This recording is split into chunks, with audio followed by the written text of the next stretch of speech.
beautiful. Hey, I love your front door. Oh my God. Come in. It's so nice to see you. It's so cozy in here. Thank you for How have you having been? me. I've Freezing. been good. It's really cold. I'm not built for this climate. You look good. I'm applying lip balm like every 5 seconds. Stop them falling off my face. But apart from Come that, through to the living room. To you, she's a writer and broadcaster known to question authority and query history. She's a best-selling author of Brit-ish and Decolonising My Body, speaking on different topics, articulately calling out unconscious bias and the intricacies of prejudice.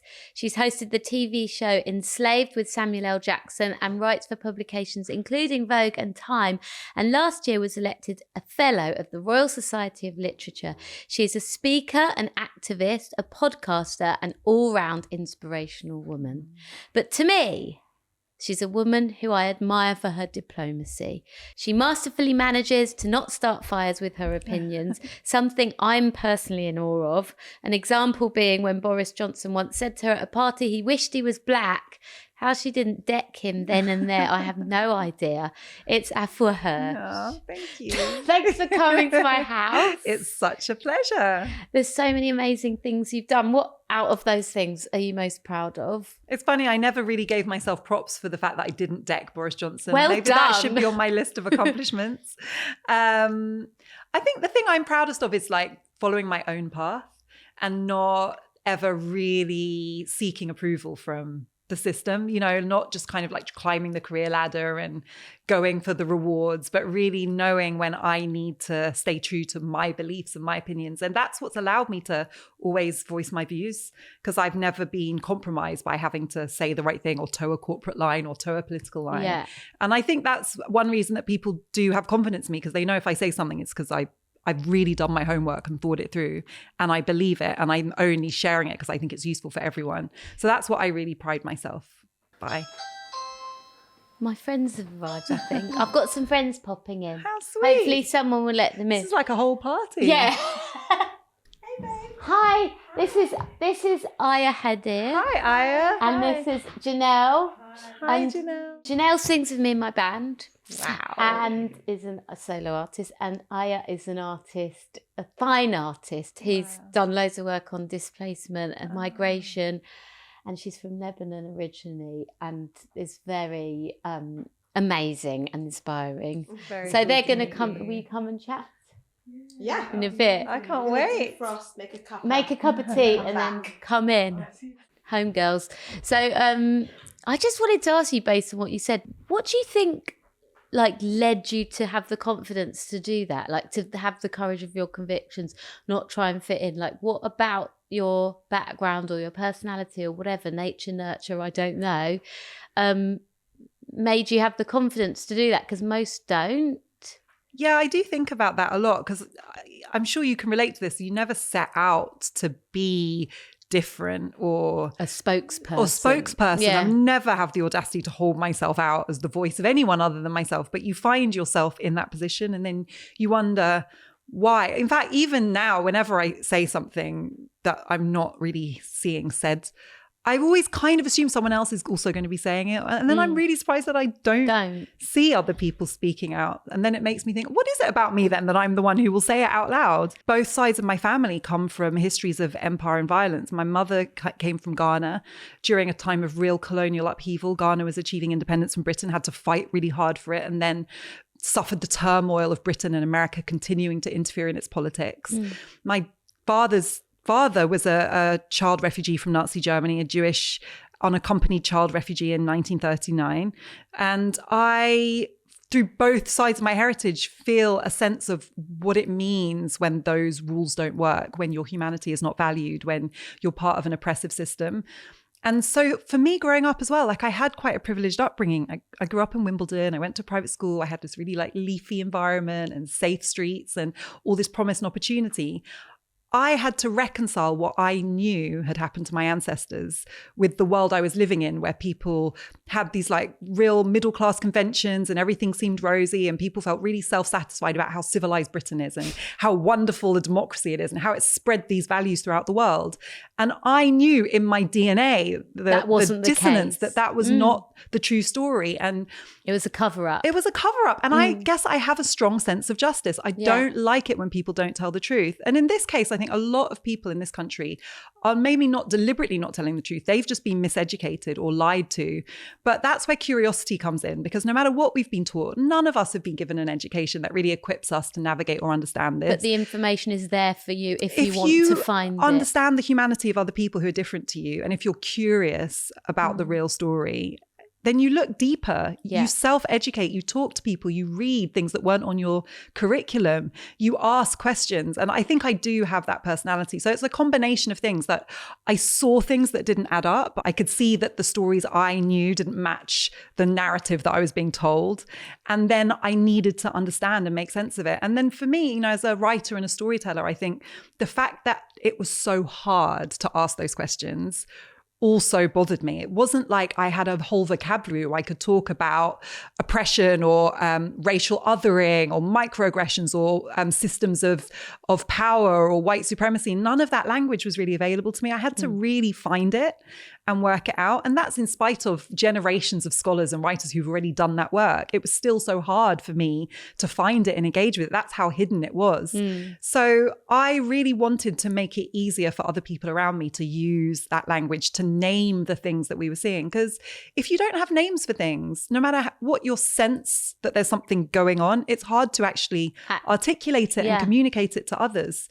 And that's a real problem in Britain. I think we've had this whole mentality where if you don't talk about it, it doesn't exist. Nothing to see here. I don't see race. Everything's fine. Yeah. You know, black, white, blue, green, we're all the same. No need to talk about that. That's so divisive. It's irresponsible. And it's just a massive national act of gaslighting, because what that means is we don't talk about it. We don't acknowledge it. And it's so unfair because there are so many of us who know that those phenomena exist. They're our family stories. Yeah, and you can't tell somebody what their experience is if it's not your experience. Imagine being told you're divisive for telling your actual family history. That's so crazy to me. So tell me something mad that you've come up with. I mean, even as we're talking, I'm thinking like basically, my whole existence in a way made me mad. It's mad. I'm not an angry person, but it's driven me, like the sense of anger at unfairness, at gaslighting, at erasure, at racial injustice it's my anger and my madness towards that has actually propelled a lot of what I've done. I feel like the fact you teach and that you've got a daughter leaves me with a sense of hope, though, because you are passing this on to the next generation and they're all really lucky. Thank you. So like that's amazing that you get to impart that knowledge and that research and encourage that curiosity. I appreciate that. I mean, I definitely feel like the reason I do a lot of what I do is to reach my younger self. And, you know, I was like a really confused young person. I had dual heritage, you know, a black parent, a white parent, growing up in this very like gaslighty, polite white society. And I, like I was saying, knew that there were all these things that weren't being talked about or mentioned or articulated. And now I can explain it to you and I've written about it. But at the time I was just angry. As a teenager, I was always angry. Called fiery because I was always about justice, as though she's Spanish, she's got a Spanish heritage, rather than listening to what I was actually trying to articulate. That's also crazy how we do that to kids especially. It's like, oh, she's difficult, she's fiery, she's rebellious. It also more words that we use to not actually see a person. Like, I think when young people are angry, there's always a reason. Yeah, I think that about as a mother, and I'm sure you do. Yeah. Like from day one, I've always felt that my kids were crying for a reason or having a tantrum for a reason or whatever. And sometimes it is a practical reason. You're like, oh, my child's tired or whatever. But it's not always, because I remember growing up and my mum being like, you're tired. And me being like, no, it's not because I'm tired. This is a really unjust thing you've done. I didn't do what you said I did or whatever. Yeah. But it's the same in sort of social, like I guess the kind of overarching, like the power is the parent and the injustice. Yeah. And then now how do you feel as kind of like a bit of a spokesperson? Like, do you like that role, or do you feel like it's annoying when people like me go, I want you to come and talk about, you know? It's definitely not annoying to talk to you. Otherwise, I wouldn't be here.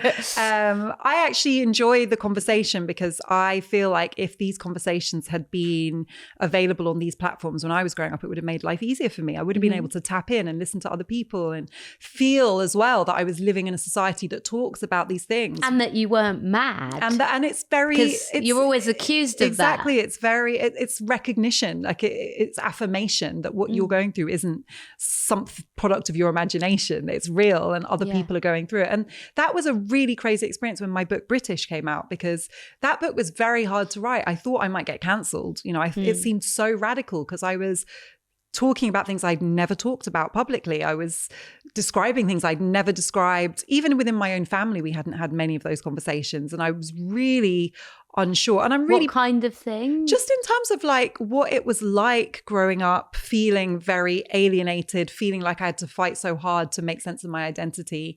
You know, my parents, my dad's white and he grew up in a predominantly white society. My mum's black. She comes from a predominantly black country. And so I think, you know, if you're part of the majority, it doesn't necessarily matter what that majority is. You don't have that experience of being minoritized and being othered in the same way. And so I think a lot of African immigrants, for example, who've spent most of their life in an African country and come here, don't necessarily have the same sense of being racialized. They often say, I mean, Chimamanda Ngozi Adichie, who's one of my favorite authors, says she didn't know she was black until she came to America. Because growing up in Nigeria, you're not black, you're just a person. Yeah. Black is normal. Like white is a thing, but to be black is just to be a person. And so, you know, a lot of our parents didn't really anticipate the ways in which our identities would be weaponized against us growing up here from birth. You don't have another identity to fall back on. You're very susceptible, like vulnerable almost to the narratives about race in the British media because it's all you've got. They're the ones who are telling you what it means to be black and British. And that's not going to be cast in a positive light. When I was growing up, to be black and British was to be involved in some kind of gang, to be involved in selling drugs. If you're a girl, probably to be like hypersexual and the agent of some kind of moral decline. Even the things that were supposedly compliments, like you're so good at dancing and singing, were really pejorative and minimizing. And then if there was anything about the countries of your heritage, in my case from West Africa, it was like warlords, famine, genocide. You know, it was so loaded. And if you grow up here and you've not even necessarily been to the country of your black heritage, you're at the mercy of the conversation happening around you about what that means. It was really embarrassing to be from Africa in Britain in the 80s and 90s. Yeah. And this is all the legacy of colonialism, this divide and rule. You know, like a lot of people, Caribbean heritage, were told that Africans were savage.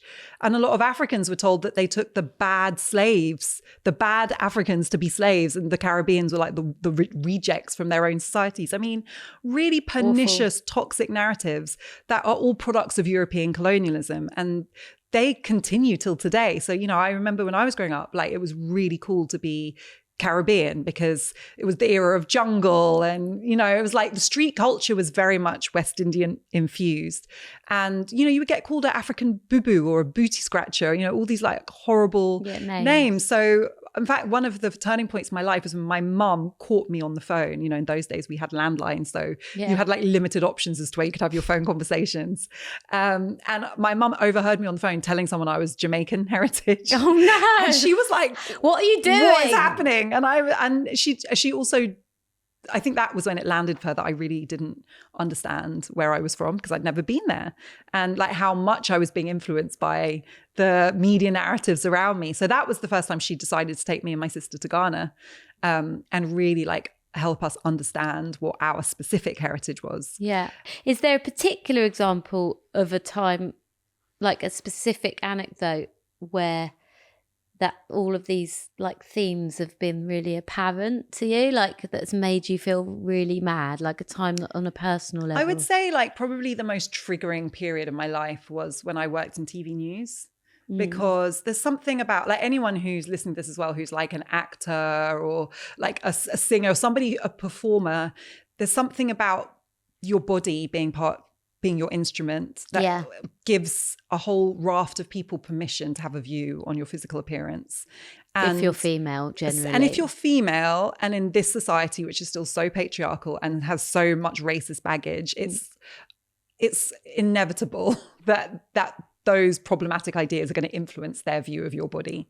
It would be weird if it didn't, really, given the context that we're in. So that was my first, because I've never been happened envisioned before in my work. So I was a TV news reporter, and I anchored the news. And when you do that, especially for like a big corporation, there are people whose job it is to make sure the way you look matches the corporate brand in terms of your clothes, your jewelry, and your body, your hair. And that was like a can of worms, because there were so many ways in which the way I looked didn't fit the corporate image requirements.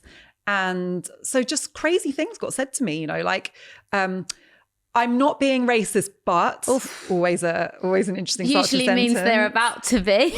your afro, followed by like hand gestures, takes up too much of the screen. That was said to me. Another one, I've been analysing your presenting, and it might be that your legs are too muscular for TV. And I remember these things being said to me and just being like, and this is how your legs could distract from your presenting. I was like, how is this okay? Like, this person has power over your career and your income. And is the gatekeeper to you doing your job. Like, if they say your legs are too muscular for TV, and you can't be on TV, then you can't do your job. So it's really weird. And there was not really anything I could do, except internally what I did was vow that I would do whatever it took to be out of a position where I ever had to gain the approval of a gatekeeper like that again to do what I do. Yeah. Because so you carve your own. It's always going to be something. Way. And I don't think I will ever work for a corporation again. I definitely won't make my message dependent on passing through the gatekeeping of some middle-aged white man and his views about my appearance. And again, it wasn't personal. He was just channeling all of the misogynist, racist, and like capitalist ideas of his company, It's so depressing that he even felt that he would be permitted to say something like that. And, like in and there's hindsight, so many layers to it, because we could layers. sit and talk now for 2 hours about what it actually, and decode it. Exactly. And now I do like think about it and analyze it. But at the time you feel so objectified and so violated in a way, because like your body is your body. I then started doing these TV debate shows where you would basically discuss issues in the news like racism, where I would be the only Black panelist, and I would have people basically saying, you say there's racism, prove it. And that's basically a demand that you share all of your trauma and all of the experiences you've had of being discriminated against and othered, so that they can judge whether they think that meets their standard of racism or not. And it's so, that's even worse, because in a way you would think that if you are willing, which is an act of generosity, to share any of those stories with someone, it would help them understand the experience of being somebody who's racialized. But it's not somebody who's racialized responsibility to educate everyone else. And if you do decide to do that, which I wouldn't choose to these days, you would think that they would be quite humbled by the information and insight, but instead you just get this, it's a judgment. Actually, I've never, the funniest one is when I've been on panels and a white panelist has said to me, I've never noticed racism being a problem. This is bizarre to me though, because I've actually, and I've said it like as like a white person, I had a music video, and I was invited to America to meet a sort of the head of a record label. And one of my really close friends was the love interest in it. And I don't know if I think you know Dennis Aquera, do you? Yeah, so he was like my boyfriend in my video. And I love him. He's got an amazing story. He's from Uganda. Like he was, came out of awful situation as a refugee. And like, to me, he's like an inspiring person. And I was like, he's going to be my boyfriend in the video. Anyway, I was flown to America on a business class flight. And asked, do you want to break America with this song? And I was like, absolutely, of course. And they were like, you'd have to reshoot the video. because we can't have someone that white with someone that black, and America won't. And they buy actually it like said that out loud like that. in words. That's the difference between Britain and America. It was an They'll say African it. American music Wow. exec who said it. Wow. And I said, I can't believe you're an African American saying this to me, to him. And he said, yeah, but this is business. Wow. And I said, I'm not willing to do this type of business. And he said, what do you mean? He said, well, you and me between us know what our views are, but we want to make money. And I said, not on those terms. Wow, good for you. And then he flew me back on an economy flight. You're joking. Oh my God, the pettiness. Yeah. So he was like, there you go, back in economy. Do you know what? A Goodbye. friend of mine always calls people like that foot soldiers for white supremacy. So tell me something that makes you sad. Yeah, you know, when I wrote Decolonizing My Body, I wrote about like surgical procedures, cosmetic interventions, and it's delicate because I'm a feminist. I don't believe in anyone policing women's bodies. Like, I believe that we have the right to make choices about our own body. So the last thing I want to do is sit in judgment on decisions that other women make. I try to unpick like social narratives. And what I was trying to do with Decolonizing My Body was say, we make choices about our bodies without understanding where those ideas come from. Yeah. You know, if you think it's better to be thin or fair-skinned or to have no straight body hair or straighten your hair, Yeah. understand where those ideas come from. And if you still choose them, then you're making an informed choice. But the problem is, all of us are making decisions about our appearance without understanding the context or how we've been programmed to think certain things are desirable. When I personally found out where some of my own ideas about my own attractiveness came from, I was horrified. It's like, for example, body hair. I mean, I discovered that the origins of hair removal are all linked to this social Darwinian racist ideology from the 19th century, where people discovered that humans evolved from primates, and that freaked them out. And then white people wanted to show that they were more civilized and further removed from our animal past by being hairless. And then this craze for removing body hair arose. And I was like, if it has its origins in those racist ideas, because those are the same ideas that said black people were closer to animals, you know, and Asians are closer to animals. I don't want anything to do with those ideas. I reject them completely. So why am I endorsing them by using the same body hair removal that they promoted? And so then it made me really think about my own attitudes towards body hair. And I realized, you know, when I was younger, I used to think it was disgusting to have hairy underarms and hairy legs, and that I thought that those were my thoughts, but it was actually brainwashing. Just I've been brainwashed by the media and by all of these ideas, and these ideas all have a history, a really toxic history. And it's similar with, I think, cosmetic procedures, that we live in a cult of youth in this part of the world. Many parts of the world really admire age, you know, that a woman in my Ghanaian culture becomes more desirable, more attractive, more powerful as she gets older. Yeah. The most successful people in the community are elders. That's considered success, to live to an old age, to have supported generations beneath you, to have improved your community, which you can only do with time and dedication. That is regarded as success in life. And it's an aspiration to become old in many cultures. And, you know, when I really thought about this society, we've been promoted this idea of youth. It's such a setup. Because the one thing that's going to happen to all of us is that we're going to age. So it's designed from scratch to make sure we all feel bad about ourselves. With each passing year, we feel more and more bad about the way we look and the way our body's changing. And I think this whole new industry is selling women products that prey on that discontent and insecurity, and it's really predatory. Do you feel like, with all your research, with all your intellect and knowledge and everything, that you are completely now removed from that pressure? It's so funny because my partner asked me that. He said, where are you going today? So I'm going to talk to Paloma on her podcast about decolonizing my body. And he said, what, are you decolonized now then? And I was like, I'd like to know. Yeah, that's really good. I said, you know, it's a journey, it's a process, because a lifetime because I'm only asking because I struggle as well, and as a feminist I feel that I'm quite proud of getting older, and I also feel better inside than I ever have. But there's often a thing that will pull me, and I go, oh, old thoughts. We're living contradictions, aren't we? And we're you can't undo like a lifetime of brainwashing in 1 or 2 years. And we're also just like inherently contradictory. I mean, I really now believe in resisting this idea that youth is desirable. And I actually am excited about getting older. I mean, on one level, like money wouldn't pay me to go back to my early 20s. Like awful. I love the way I am so much more comfortable in my skin. I know who I am and what I'm about. And, you know, I really value that. And I was really kind of like tormented when I was younger. And now I feel quite a sense of like security in who I am. But at the same time, like just yesterday, so I saw someone I hadn't seen in a long time and they were like, wow, you look so young. You haven't aged at all. And I was like, thanks. And then I was like, see what I did there? Thank you. Like, that's such a compliment. They were like, you haven't got any wrinkles. I was like, oh, thanks. And then I was like, see, like I'm still buying into the idea that is good.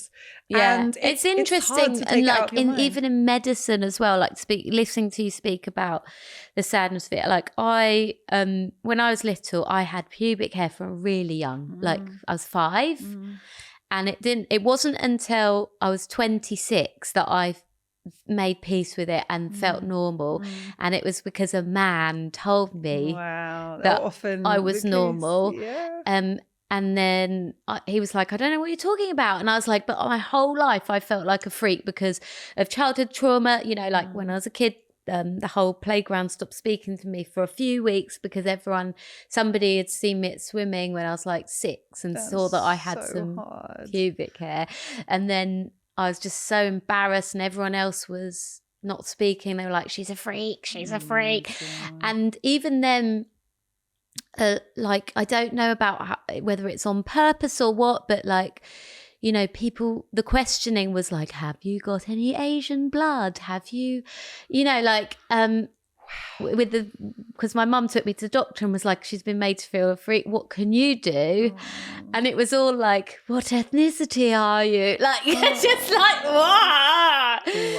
I don't know. It's like a weird sort of medical perpetuation of also racial slurs. I mean, the whole medical profession has its origins in like the dodgiest ideas about race and science, you know, like all those pseudo-scientific theories about the categorization of people and the hierarchy of species within humanity. I mean, they're so pernicious. I wrote in my book about, you know, women who actually had a disorder that made them have an unusual amount of body hair, who were like exhibited, you know, like freaks their whole lives, buried in open caskets. So people I would have made great money then. That is a positive spin on it. I'd like to bring my friends in, if you don't mind. I'd love that. Because these guys have got a good take on it as well. Beauty standards. Yeah, so Janelle and Aya are here, and I just wanted to bring you in here because I saw this article the other day, or image of the best looking woman in Persia in like the 1700s, and she was a princess. Did you see it? She's in my book. Amazing. Yeah. And she had a moustache and a monobrow, and she was like what we would say was overweight. Like the most desirable. The most beautiful woman. And she looks quite like, you know, she's looks, I guess, manly by Western current beauty standards. And I thought it was like amazing because we've come so far that like this was Persian beauty, and I guess it was maybe more subjective, more personal, culture by culture, country by country, without globalization. And I just wondered what your take on it was, because you were talking about body hair, weren't you? So what I was saying, so I'm from Lebanon, and I was talking a lot about kind of the beauty standards or the expectations. When I used to go back home, I used to, you know, I grew up here, but I'd go back every summer, every winter, and it was like this. When I go back, it was almost like this aesthetic that needed to be kind of upheld, where everyone had to have straight hair and makeup caked on. This like level of perfection had to be maintained all the time. And so every single time without fail, I'd be going in at customs, the guy who'd be like stamping the passport would always make a comment on me, whatever physically, would say things like, you know, because I have quite a rounded nose, and he'd be like, you look so much prettier if you kind of shaved your nose or made passport control. Passport control. So I have quite thick, curly hair. I've lost a lot of it since my kids. Every child's taken a bit more of my hair. She's got 4 kids. 4 kids. But I used to have a proper big, curly, big mane. And I would always get told, I think you should straighten your hair, always straighten your hair. And I felt the pressure. Like when I was a young teenager, it would cost like a couple of quid to get your hair straightened, and I would always go and get it straightened because I felt like the need to. When you landed. When I landed, But it's interesting, isn't it? Because you came from like a Western place and went back to like, I guess, like your home turf, and then it was even worse there. It was worse there. What is it about Lebanon though? Because I think Beirut is like one of the plastic surgery capitals of the world. It's next level, the way that they've so embraced the kind of like Insta face. Yeah. Do you know what I think? The airbrush thing. And also nose jobs, like lots, and this was one of the things that made me sad in my book, was when I wrote about how your face is your ancestry. Like if you have a certain nose, like that's your ancestor's nose. And so many people commented on that and said to me like, I never thought about it like that. I was so busy trying to make my nose conform to like what Hollywood says is beautiful. I never stopped to think like it has a story. It carries my ancestors. I think, and this is just my complete, like my placing of it. It's nothing to do based on any theory necessarily, but I feel like, in some places, for that. you can tell me if it's true or not. But if you go to some places, some really deprived places around the UK, there's always betting shops and there's always a nail bar that stays open. I really feel when people and a tanning shop, and I really feel when people have real deprivation and there is no money, they'll always keep spending on themselves. All the other to look. I don't know why, but they always have their nails done. And they always look they always need to look a certain way.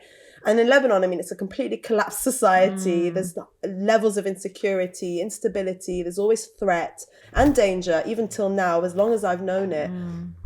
And not the tanning shops, but the hair salons, the nail bars will always be heaving. People have literally lost all our money. All the banks collapsed and stole all our money. All our money was wiped to zero. People have nothing. And so my cousins would bring cash in for their families to buy food. The level of inflation, like a chocolate bar would cost $40 and still they would have money to pay to get their hair done. If you think about like the tech billionaire, right? The Silicon Valley bros who wear flip-flops, they don't iron their shirts, they rarely get a haircut. In a way, that's like the height of privilege, that your physical appearance doesn't matter because you own assets. Like you own the land, you own the IP, you own like billions in stocks and shares. So they have the luxury of not needing to invest in their appearance because they are like, they literally own everything. And the reverse is true if you go to poorer countries where people don't own anything, like they don't have control over their water or power, they don't own the land, they're at the mercy of like these really violent capitalist systems. The one thing they have agency over is how they dress. Like Ghana, people don't have power, they don't have running water, they are washing twice a day, they iron everything within an inch of its life, like hair's done, nails done, they look perfect. And they're in a chaotic environment, but that is the thing they can control. So you invest all of that into your physical appearance. So all of us four on this couch are proud mothers of daughters. She's got boys as well. So have you. But we all are mothers of daughters. So I think like speaking to them about beauty, how can we make sure as mums that we are enforcing like non-toxic opinions on beauty to our kids, do you think? I would go first. I think it's actually modeling like non-toxic ideas, which is a lot harder than it sounds. Yeah. Because like we're so deeply brainwashed with some of these ideas that if we don't deprogram ourselves, we're going to be acting out the things we don't want them to do, like being really critical of how we look or trying to lose weight or, like complaining about our own hair or skin, like if they see us doing those things, or if they see us buying into the way beauty is presented in the media, then regardless of what we say or what books we give them or what like things we try to expose them to, they're going to see the hypocrisy. And I find that like really easy in theory and really hard in practice because it means I can't get away with any like problematic thinking about my own body. My 8-year-old recently said to me, why are you on a diet again? And I was like, I'm not on a diet. I'm doing healthy eating. I just don't think sweets are good for us because of our health. And then, it's been proven that sweets mean we take more medicine. And she went, I just want to be fat and I don't care. And I said, well, I'm really proud of you for that. But just try not to like die too soon, because sugar isn't that good for you. Yeah. You know, like if that, you know, it's like it's a difficult balance. It's really like hard. Health, but because the health and wellness industry is still so intertwined with like the really toxic, like cult of thinness and cult of richness and cult of whiteness, and it's quite hard to like just difficult unpick them sometimes. I mean, with Zuriel, I was going to say with my daughter, so she's got shapes and curves already, and she's very aware of it. And she went through a phase where she'd be so self-conscious. I'm like, Mum, I only want to eat fruits for dinner. I'm like, no, we can't do that.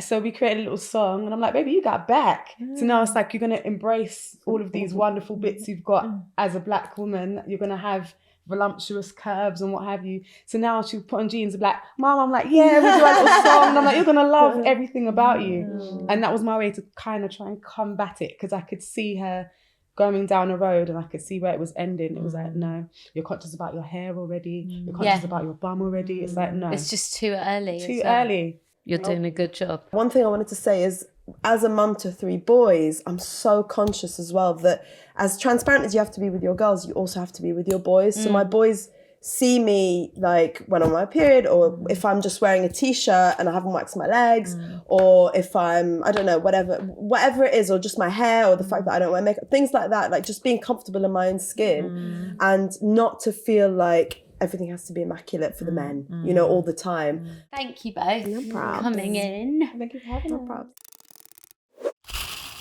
Bad. Tell me about something where you felt bad and your teenage rebellion. Yeah, I was a really rebellious teenager. It's funny, like my mum's now getting her revenge because she's sitting back with the popcorn watching me raise a teenage girl.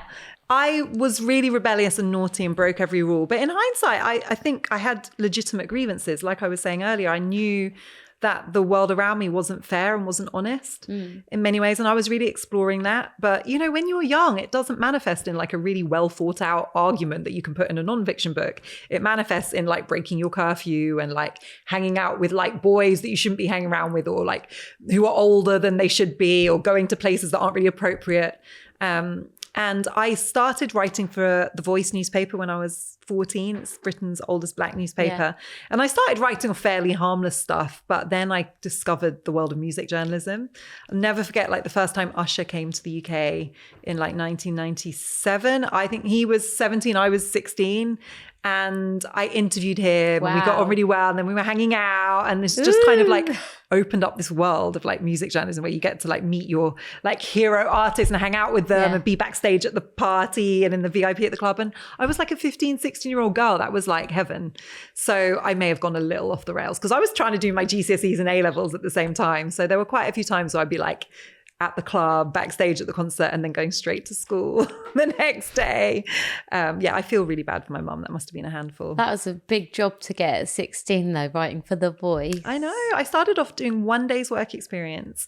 You'll appreciate this actually. In 1995, I think it was, a 1 day's work experience, and they needed an article about Faith Evans, and this is obviously like totally pre-Google. This is all me. I've got goosebumps in my arms. arms. I went through like the archive and I just found everything, all the clippings I could about Faith Evans, and it wasn't like original journalism. I just cobbled together a piece from everything, like all the secondary sources I could find, and they published it. And the thrill I felt from like something I wrote being in a newspaper and like published on newsstands. And then they said like if I wanted to, I could keep coming back. So I started writing for Young Voices, which was like the page where it was like the young people page. And they were lots of like kiddie competitions and stuff like that. But I started writing about issues affecting young Black people, drugs and teenage pregnancy, but also like music, Black British hip hop. At the time, the big question was, can any British artist ever rap with a British accent, or will we always have to pretend to be American? Do you remember that era? I remember that era. I think we're the same age. Yeah. This is like, mid-90s. And it was like really intense. But it was weird because I felt like, I don't know about you, but at the time I felt like French could do it, but British couldn't. Right. Well, they can't pretend to sound American. Like, in a way, it was like a constructive thing that I was doing. It's constructive rebellion. My question, though, about rebellion is like, is rebellion revolution? Like, do you think that, because in my opinion, like on a cultural level, you're quite revolutionary. It's sort of annoying that you are, because everyone should think like you. Yeah. But I think that, like, is somebody who's naturally rebellious like a good thing, because you become beacons of cultural change in a way? I hear what you're saying, and I do think I wish everyone thought like that. Like, I don't respect rules because they're rules. Yeah. I will question their value and sense Nobody for ever myself. Innovated without breaking rules. Right. And it's true. And like a lot of the worst things that have happened in history are because good people did nothing or didn't ask questions or just accepted something because that's what they were told to do. Apathy or lack of curiosity or lack of empathy or just lack of like intellectual rigor. So yeah, I do always question things. And I think as a teenager, like now as a parent myself, I can recognize that having a child who questions every rule and like wants to make their own mind up about things is pretty challenging. But I am proud of those traits in a way that they've made me who I are, and they're why I'm intolerant of injustice and unfairness. And I will always ask those questions. So I think you're right. Like there is, when I look at people I admire, they've always been people who didn't necessarily abide by the rules either and question things. And I do aspire to continue to be that person. Yeah. So I think my younger self would be happy to see who I've become, and it would make sense to her. Just to end on something that makes you feel glad. Something that makes me feel glad. I just feel, I mean, I can go high and I can go low. I feel really blessed. I'm really grateful for my life. I really wouldn't change anything. I feel so happy every single morning that I wake up and realize I don't have to go to work at a job. I don't have a boss. I don't have a place I have to be at a certain time just because I have to be there. I don't have anyone telling me what to do. Like, I am in charge of my own destiny. And like that, anyone who's self-employed or is a creative knows like the pressure and stress that can bring. But for me, it's like freedom. I'll take the pressure and stress any day. Like, I love to be the captain of my own ship. And I literally wake up in the morning and I'm like, I still don't have to go to work. I still don't have a job. Yes. That's so inspiring. It's been really fascinating to talk to you. Thank you. And I hope that people at home are watching and just feel what I feel, which is that you exude inspiration. Thank you. It's been brilliant. Back at you. Thank you. Thank you so much. It was such a pleasure. I find you so inspiring. I could do a whole series with you. I receive it. You can receive it. Thank you. You deserve it. Bless you. Bye-bye. Thanks for coming all this way. See you. Bye. Bye. Wow.